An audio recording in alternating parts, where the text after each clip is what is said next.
Welcome to Thriller 3D. Join me on a journey into the heart of darkness as we explore spine-tingling horror stories, haunted places, and unearth the chilling unknown. Buckle up, turn down the lights, and prepare for a terrifying adventure you won't soon forget. The relentless terror that gripped my life began like a nightmarish symphony.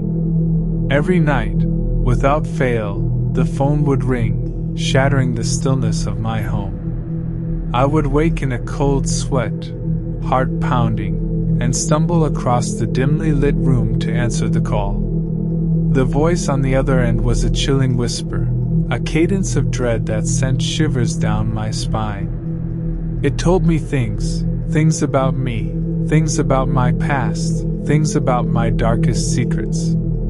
I never knew who was on the other end of that line, but their knowledge cut through my soul like a dagger.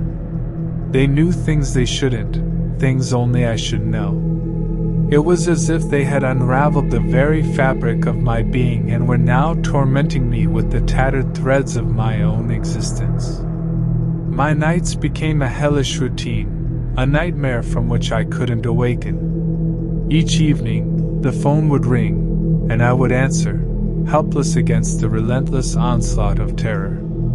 And each night, the voice would dig deeper into my psyche, revealing more of my innermost fears and insecurities. As the weeks turned into months, I spiraled into a state of constant anxiety and paranoia. I stopped sleeping, fearing the nightly calls and the torment they brought. My once happy life crumbled around me, and I withdrew from friends and family, unable to share the horrifying truth of my existence. It was a particularly cold and dark winter night when the phone rang again, as it had for countless nights before. I hesitated for a moment, considering letting it go unanswered, but the fear of the unknown compelled me to pick up the receiver. "Hello?" I stammered, my voice trembling. The whisper on the other end was colder, more malevolent than ever. "Sam," it hissed, "do you remember the time you pushed your little brother down the stairs?" I gasped, the memories flooding back with a sickening intensity. It was a childhood accident, a moment of carelessness that had haunted me for years. No one knew about it except me, or so I thought. "Who are you?"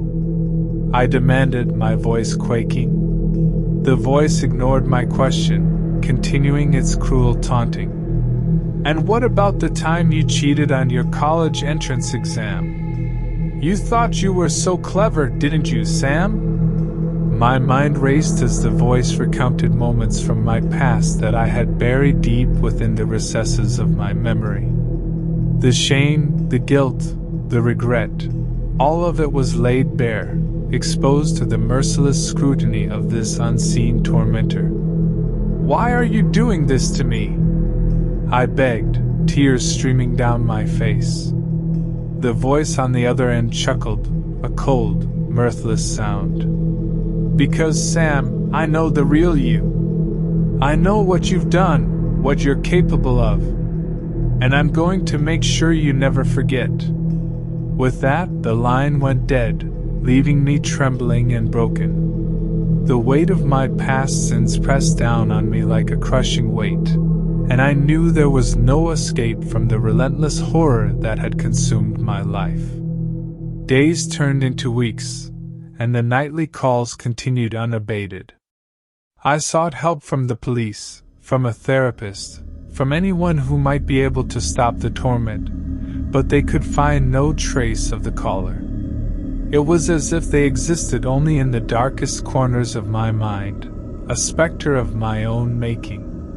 My once happy home became a prison of fear and despair. I installed security cameras, changed my phone number, even moved to a new house, but nothing could deter the relentless tormentor.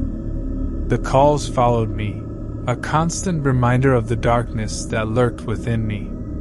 I began to doubt my own sanity, wondering if I was the author of my own torment.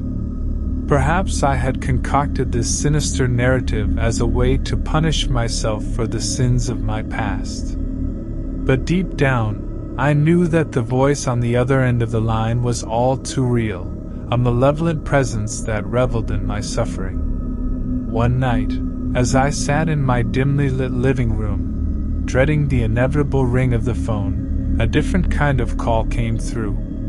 It was a call I had longed for, a call from my estranged sister, Emily. We hadn't spoken in years, not since a bitter falling out over a family inheritance. But now, in my hour of need, she reached out to me. "Sam," she said, her voice trembling with emotion, "I heard about what you've been going through. I want to help you." Relief washed over me, and I wept tears of gratitude. Maybe, just maybe, with Emily's support, I could finally put an end to the nightmare that had consumed my life. We met at a local cafe the next day, and Emily's concern was palpable. She had aged since our last meeting, the lines on her face deepened by the passage of time and the weight of her own regrets. "I can't believe you're going through this," she said, her eyes filled with compassion. "I want to help you find out who's doing this to you." I nodded, tears welling up in my eyes. "Thank you, Emily. I don't know what I would do without you." We spent the next several weeks investigating every possible lead.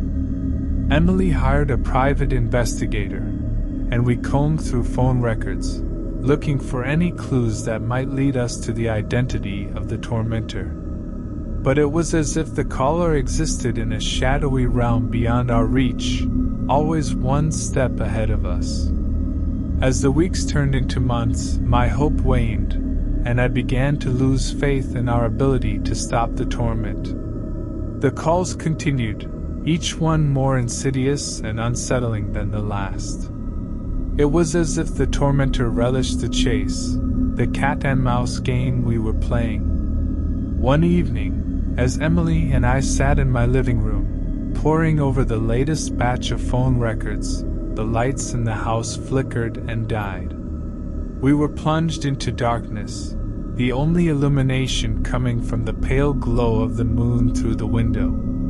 Panic welled up within me as I fumbled for my phone, trying to use its flashlight feature to find the circuit breaker.